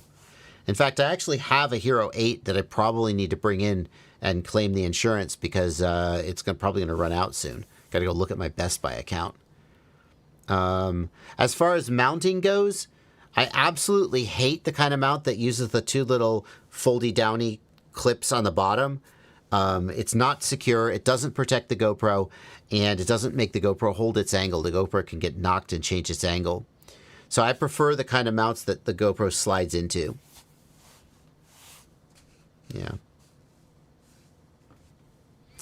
And as far as the DJI Action 2 goes, Mark FPV, I tried switching to the DJI Action 2 as my primary HD cam for my freestyle rigs, and I just could not deal with the dynamic range. It was so bad, and I just hated it. And forget it. I'm not doing it.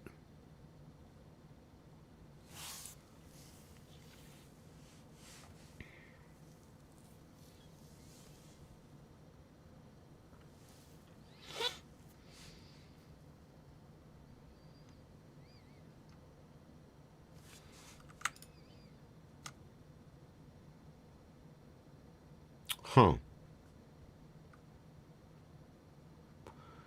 We're damn near back to the beginning of the queue. Let's do some. I see we got more super chats queued up. Let's do some super chats. Blackbug Digital says, I'm building a 7-inch Falcon Rad that will carry a Blackmagic Micro G2. I currently have a 2807 1500 kV motors. Previous builds I have researched have 2808. Will it make a big difference if I upgrade? I don't think the difference between 2807 and 2808 is going to be night and day for you. If that's what you got to do, the kV of the motor is going to matter a lot more than that 1 millimeter of height.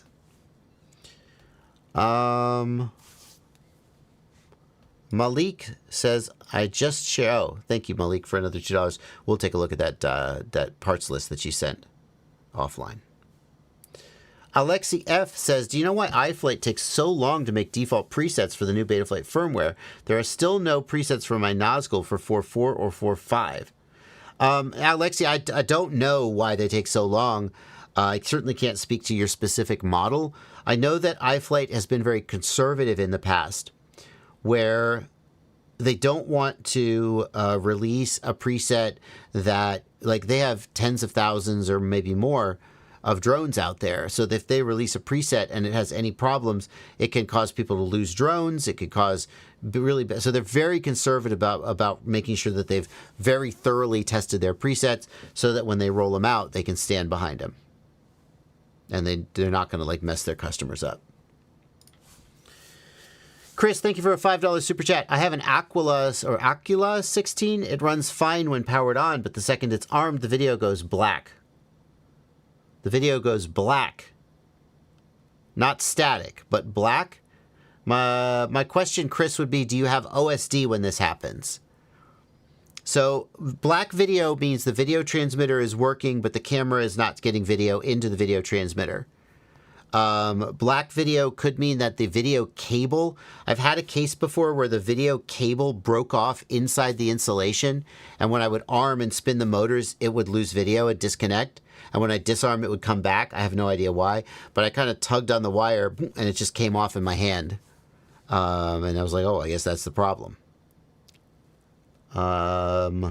If you have OSD, that means the video transmitter is talking to the flight controller, but the camera is not talking to the flight controller. But if you don't have OSD, it really could be either of those, because sometimes if you don't have a camera, you also don't have OSD. Alexi asks, I'm not an expert in electronics, but why do drone battery chargers so big and loud, but they don't output very many watts? Why is there not a charger like my quiet Baseus 100-watt charger plus a balance plug? Well, I don't know what the Baseus 100-watt charger is. Let's look it up.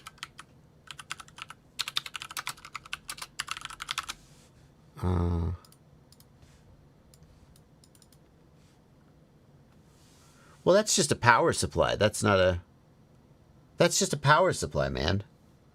That's not like a charger. This is a power supply. It outputs DC voltage. It's a little more complicated than that because it has USB logic in it. But it's not doing all of the management of current that are involved in charging batteries. Okay? To charge batteries, you need FETs and you need resistors and you need a whole bunch of stuff, and it takes up space. Also, this is using gallium nitride. Gallium nitride transistors are lighter and smaller, and you can make smaller appliances with them. As far as I know, there aren't any chargers out there using gallium nitride, although maybe there are some that I haven't heard about, and somebody's going to tell me about it now in the chat. But this is not a full LiPo charger. This is just a power supply. So you could run your power supply. You could run your charger off this 100-watt power supply. You could. Could your charger be smaller if it used gallium nitride? Sure. But it's not going to get this small because this isn't a charger.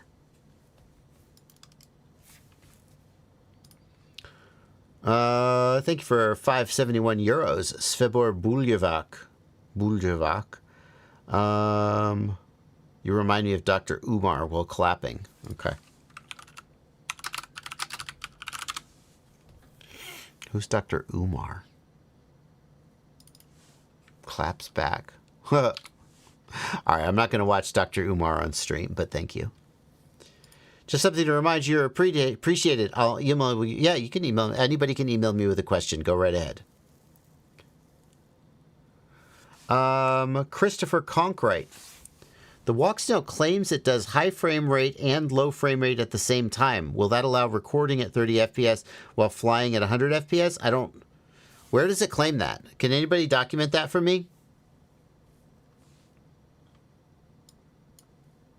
Can anybody document that to me? I would love to see that, because that doesn't make sense to me. In the meantime, we'll move on. What do you think of the It's FPV ERA frame? Thank you for €5. So the It's FPV ERA frame... So at first glance, this frame looks a lot like an Impulse RC Apex, like a lot. And I don't care. I'm not the guy who's going to run around going, you copied someone. I'm the last person to do that. I know that there's a lot of cross-pollination, shall we say, in designs. But what makes this so like, you go, okay, looks a lot like an Impulse RC Apex. What makes this unique is this front end. And you're thinking, well, that's just a 3D printed TPU front end. Haha, no, but you're wrong. So according to them, this is some custom nylon blend that's like indestructible. And that's what makes it stand out.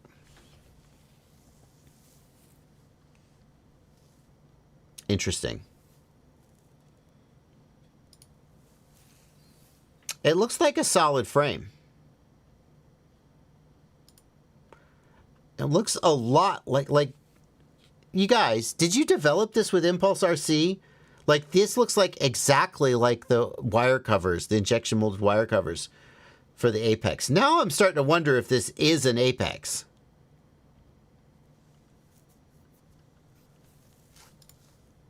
Wait a minute. Wait a minute. Hang on.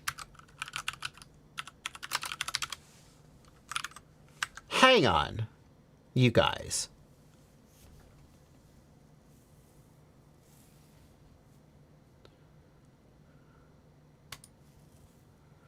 Oh man, this looks really similar.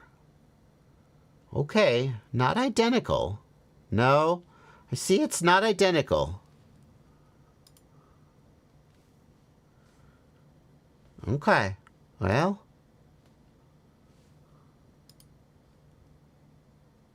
It's mighty similar. Anyway, that's the selling point of this frame. Is that it's got this custom nylon front end that's supposed to be super durable. I don't know. There seems to be some interest in it, that's for sure.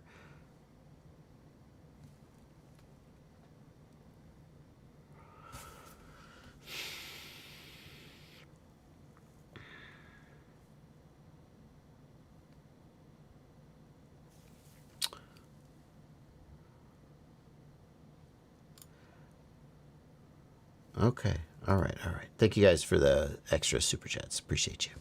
We got about 20 minutes left in the stream. Let's keep taking regular chats now. Without the super.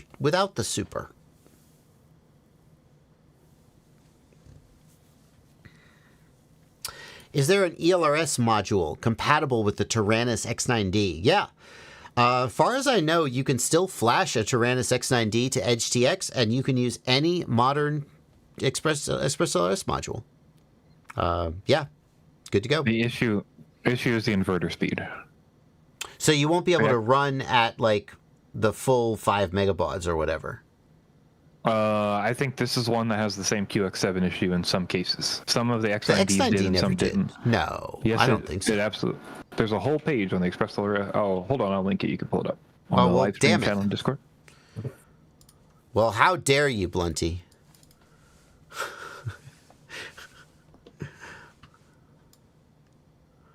Blunty brings receipts. Interesting. Wow. What about one wire? Or 1-bit, rather. Yeah.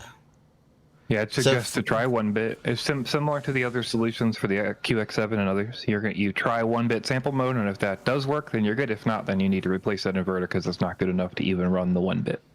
Okay. Is there a link to the inverter mod? Oh, well, that's the QX7S. Yes, however, I could not find one. I believe on the Discord somewhere somebody has done it and documented it.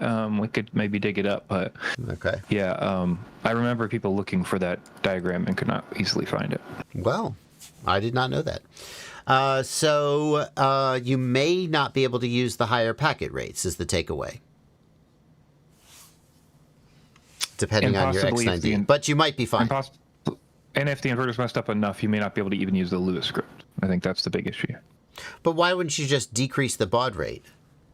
I think even my understanding is even at 115, you can't use, like somebody in chat just said, regarding ELRS, I recently bought Radio Master Ranger for my QX7 and could not get it working even at 115K baud rate. Went through official ELRS manuals, nothing helped. Lewis script does not launch. My understanding is if it's bad enough, it won't even run at that baud rate to launch the Lua. So. All right. Interesting. Will we see a third party build the O3 Air unit? No. That was a one-off thing that happened with the Vista, and who knows why it happened. I don't think we'll ever see anybody but DJI make the O3. That's just guessing, but that would be my guess. BL Heli S or AM32 for a new build? BL Heli S. Like, AM32, I think BL Heli S is well proven and well tested and performs excellently. And AM32, I think that if a manufacturer is shipping an AM32 ESC, fine. But if you're going to buy a BL Heli 32 ESC and convert it to AM32, that's I don't know why you would voluntarily do that. So I'd take BL Heli S.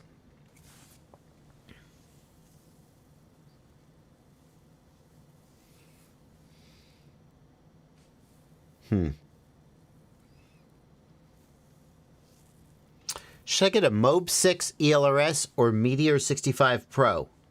Mob 6 all day, in my opinion. The Mob 6 is better than the Meteor 65.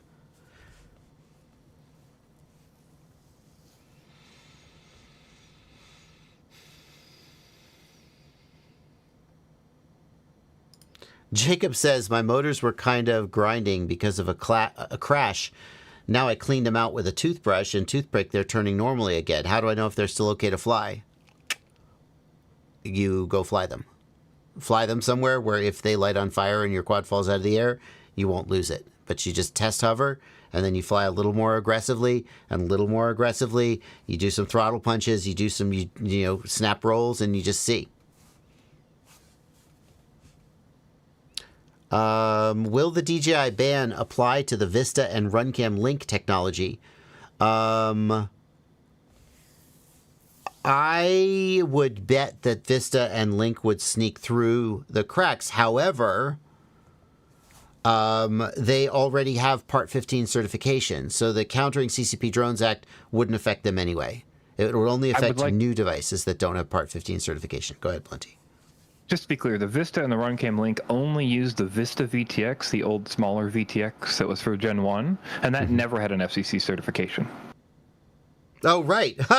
It never did. So they're already sneaking under the radar. Correct. Cute.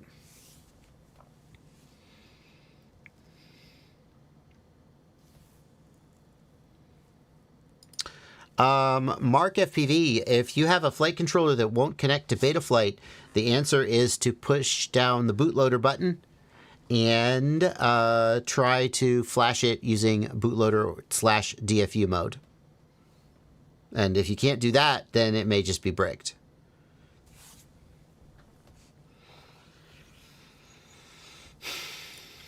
Also, yeah, Blunty. Make sure you always desolder anything attached to it, just in case that's the case. Well, that's a good idea. Yeah. Sometimes you'll leave everything soldered and you'll think like, oh, it's dead. But actually some component on it is either overdrawing or shorted. Typically it's like, from what I can tell, it's a partial short. So it's not like tanking everything, but it's lowering the voltage enough where nothing functions properly, right? Well, no, and then... go ahead, yeah. And just in that case, you'll get an LED, things will light up, but you're not actually going to get any function because the MCU isn't working or something is interrupting the MCU. So in that case, like, no matter what, you just want to remove things. The other situation that can happen if something's not shorting is that something is just talking on a UART. Typically, it's UART 1 or 3 for these MCUs that we use, the processor on your flight controller. And that'll interrupt it from being able to kick into the bootloader mode. It's actually a feature, but for us, it's an issue because that's not what we want. Yeah, good idea. So, yeah, sometimes desolder the receiver, desolder the GPS, desolder the video transmitter, especially a digital video transmitter. Sometimes they can prevent it from going into DFU mode. And it's a pain in the ass when that happens. You don't want to have to desolder everything every time you flash. Let's see here. Can I build a 1S walk snail kit into my Crux 35 4S? Maybe.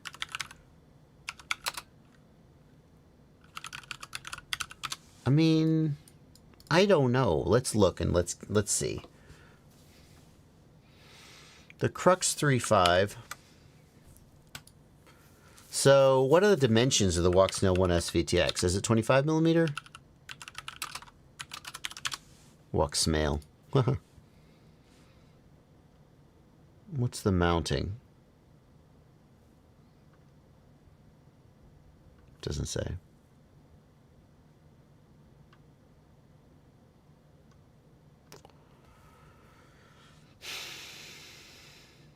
It can take up to 13 volts. That's cool.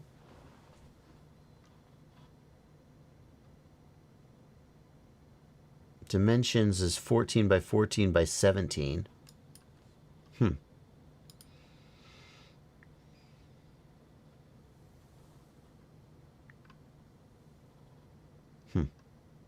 VTX is there's the VTX dimensions. What's the dimensions? Mounting holes. I saw it. Where is it? There it is. 25 millimeter. Okay, so it's 25 millimeter mounting. So does the Crux 35 allow for, excuse me, 25 millimeter mounting? It seems like it does.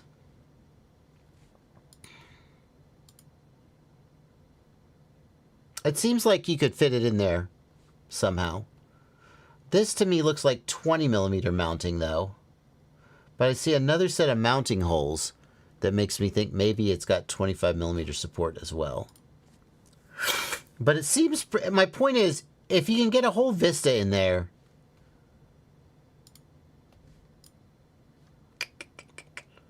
I don't know.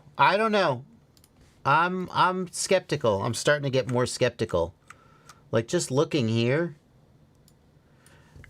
the Vista fits in a 20 millimeter mounting space, right? What are the dimensions of the Vista?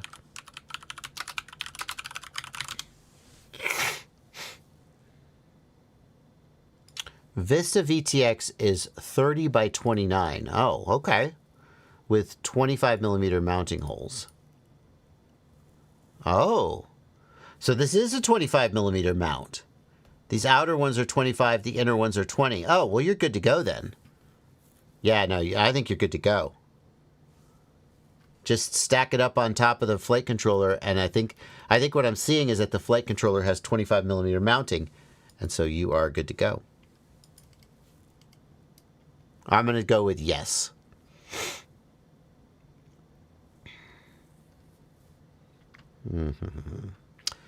Oh my goodness, we had a bunch more super chats come in. Well, we got 7 minutes left in the stream. Let's take the super chats. Aaron Ciotti is here. Ciotti is going to be streaming after me. Aaron Ciotti. Over on his channel, he's going to be streaming at 3 o'clock. And he can, once I wrap up at around 3 o'clock, you can go ahead and head on over there. He's going to be showing off his mad skills. Serene State of Being, thanks for a $5 super chat. How to fix HD0 Whoop Light not showing OSD after swapping VTX to another FC? Well, I'm going to guess the flight controller is not set up right. Like, it's probably not hardware.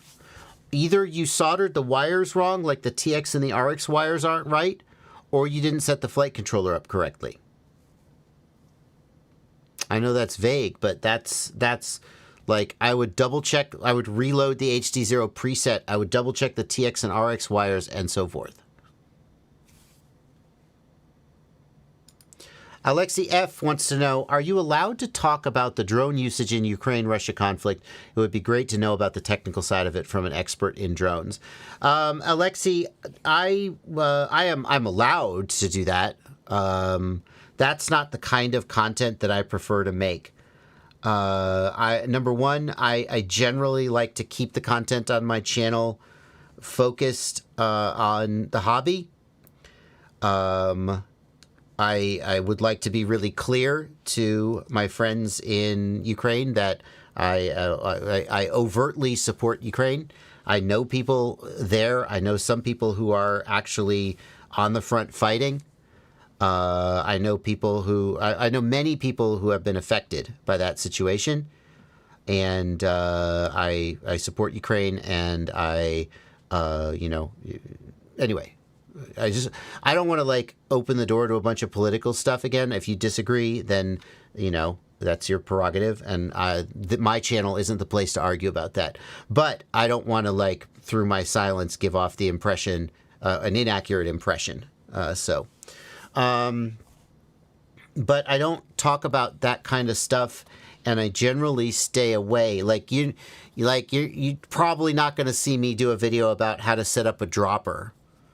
I kind of did that with Let's Fly RC a long time ago, but I try to stay away from stuff that gets a little too close to the military stuff, because I just don't know if that's like, I want my channel to be about hobby stuff. And if I hear from the Ukrainian vlogger Sivdiv did a video about building an FPV drone, and I got shouted out in the comments.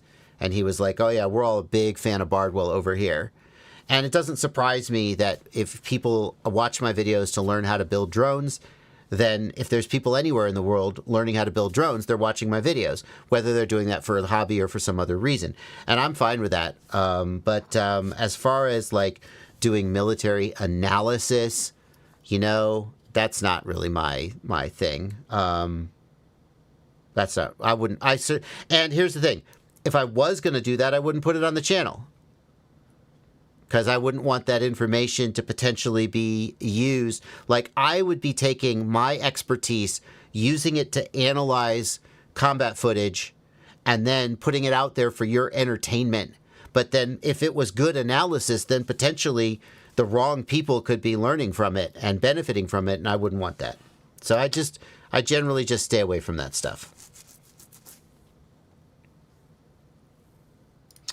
Sunshine, thank you for a $10 super chat. Thanks for going above and beyond for the FPV community. Don't let the haters get you down. Oh, I don't. Trust me. Have you seen this HDMI to DJI MIDI connector yet? Link in Patreon. Sunshine, I did see that. It works with the Vista, right? I have seen that.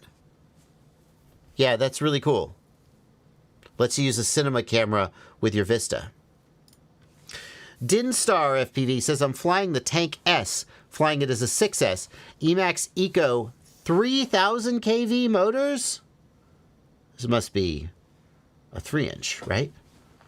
Think you have installing the Hype Train 1604 4000 kV. Well, I need to do a motor limit in beta flight. Well, yeah, no. If you're flying on 6S, I don't know what your exact props are and stuff, but if you're flying at 3000 kV on 6S and you go to 4000 kV, that's a massive increase in kV. You probably will need a motor limit. So yeah, no. I don't know why would you do that? Why would you? Yeah. Are you not happy with your motors?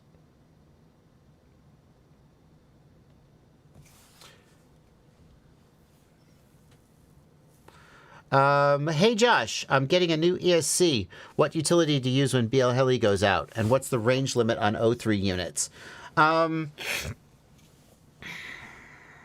Well, like I said earlier, I would get BL Heli S today until AM32 gets a chance to settle in a little bit, and we see lots of manufacturers selling AM32 ESCs. I think I would settle in a little. I would do BL Heli S. It's proven. Blunty, could you please help remind me the range limit on the O3 air unit, which you told me before, and I realized that it's 23 kilometers, except sometimes it's 30 kilometers. No. O3 is always 23. Oh, well, fuck air me. The air unit and the Vista go to 30 if you put them on goggles 2, or they're 13 on the goggles V2. Yeah, okay. Original air unit in Vista. Okay, thank you. Alexei F. says, I have 2 Mini 3 Pro. Both were good, but end up the same problem losing focus while shooting. I always take it on my motor rides. Can vibration from motor damage the gimbals? There was no direct damage. Losing focus? The focus should be fixed, right? Can vibration damage the gimbal? I would think, I don't know, but I would think that, like, the vibration somehow, like, shook the lens loose and lost focus. I don't think that's when you say lose focus, do you mean it's vibrating, or do you mean it's literally out of focus?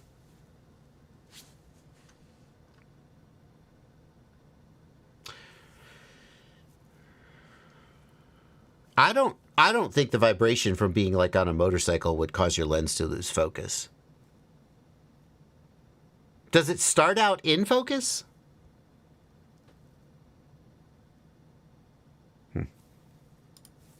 Seoul 266 2006. Thank you for a €6 super chat.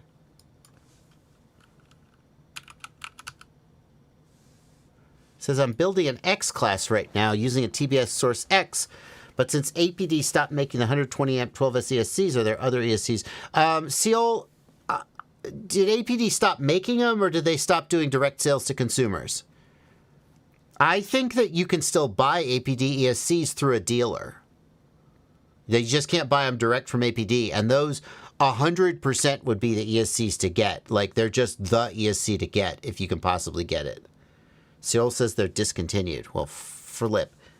Does iFlight make one?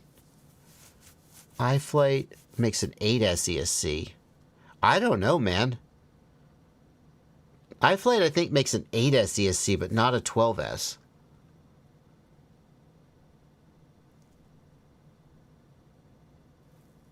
Oh. Alexei says, when autofocus is on, it randomly goes out of focus while flying. Tapping the screen to autofocus helps, but it loses it again. That's a firmware question, man. I don't know what that is. I can't, that's beyond me. I'm sorry. I would ask DJI, and they probably wouldn't know either. Or maybe they'd have you send it in. Yeah, go ahead. APD question. I might suggest looking on like Facebook Cinelifter groups, or for other people who are building these style of drones, to find out what ESCs they've decided to use, or how they've handled these solutions.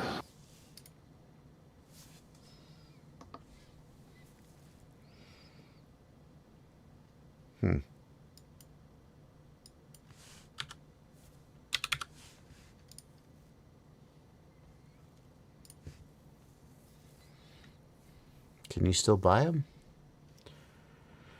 I mean, they're in a cart. Is this the right one? Is this the 12S?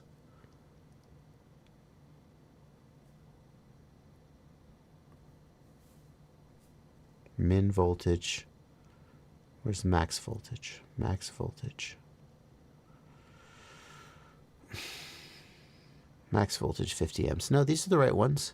So it looks like you can buy them here. Newmotors.com.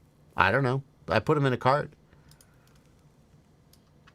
So if you want them, try them there. It looks like you can buy them here.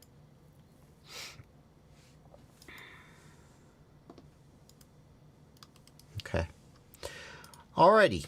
Well, that brings us to the end of the stream. We got through it. Thank you plenty, as always, for being my co-pilot here. And we will see you tomorrow evening for the next one. Yep. See you guys tomorrow.